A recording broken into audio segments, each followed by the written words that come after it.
Amidst the inescapable visual stimuli of recognizable images compelling meaning-making and suggesting messages to be decoded, a room populated by abstract works liberates the audience from such concerns. This presentation of non-figurative works within the antiseptic white walls of the gallery heightens his freedom from the context of everyday life, allowing the works to exist in a kind of void that invites the viewer to trust his intuition and allow his initial reaction to be formed by the work that confronts him, then linger to see what more they might reveal. The artists represented here are from two generations, separated by half a century, but connected by their fluency in non-representational art and the nature of their practices. Studied, methodical, deliberate. On these surfaces are ruminations, distillations of ideas, attempts to grapple with visual problems, and restorative meditations. Perceived spontaneity is imagined. The dispersal of pigment on Fernando Zobel's canvas is meticulously planned, its execution mapped out in his notebooks. Gina Osterloh's graphic photos likewise first find form in sketchbooks before the lines and dashes are drawn on photo backdrop paper. Even when there are no preparatory studies, the intentionality is evident, refined by working in series, put aside and revisited over the years. Subtle tonal modulations of Lee Aguinaldo's green circulation, which he described as Zen exercises, display calm, controlled mastery of technique. It is a meditative space that is echoed in Maria Taniguchi's Untitled.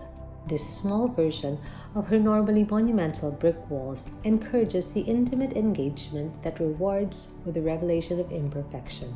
It is with this same quieted mind that one approaches Arturo Luz's Anito, a sculpture representative of the artist's lifelong fascination with geometric forms and lines, and his fastidious investigation of these in paint, wood, metal, stone, and burlap. The only work in this exhibition with a nod to improvisational gestures, Jose Joya's Salute to the Blue Ants, with its splatters and thick applications of paint, bear the hallmarks of abstract expressionism with which he is identified, but the composition nonetheless points to restraint and forethought. Similar brush strokes and paint blobs appear in Patricia Perez Eustaquio's Shamanisms. Rendered in graphite, drained of color and texture, they are almost unrecognizable save for the visual resonance with Hoya's painting. Eustaquio and Hoya's relationship with paint is indicative of a generational divergence in attitudes to materiality. While a shared interest in it connects all the artists in this exhibit, they approach medium from different perspectives. For the 20th century abstractionists, freed from the academic imperative to depict figures, material becomes both medium and subject to be explored for their capability to conjure desired effect and manipulated to wrestle with visual conundrums in different dimensions. In the practice of the contemporary, there is a deeper engagement with their medium. They make purposeful choices of medium, cognizant of their implications. They contemplate the significance of materials, their origins, and explore transformation and translation. Born out in the practice of Gina Osterloh, whose decisions to present drawings through the medium of photography is explained by the artist as a reminder of formative constructs we are born into: language, gesture, posture, identity, the visible and invisible frameworks that continually shape us.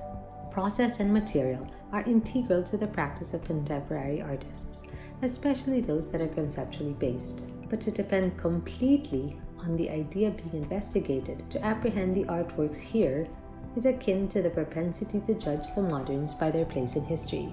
Gary-Ross Pastrana's mechanical dog, resembling the canine deity of the Egyptians sitting on its high pedestal, is visually engaging and provides layered readings even absent the knowledge that it was sculpted by craftsmen in the mountain province that carved Bulol statues.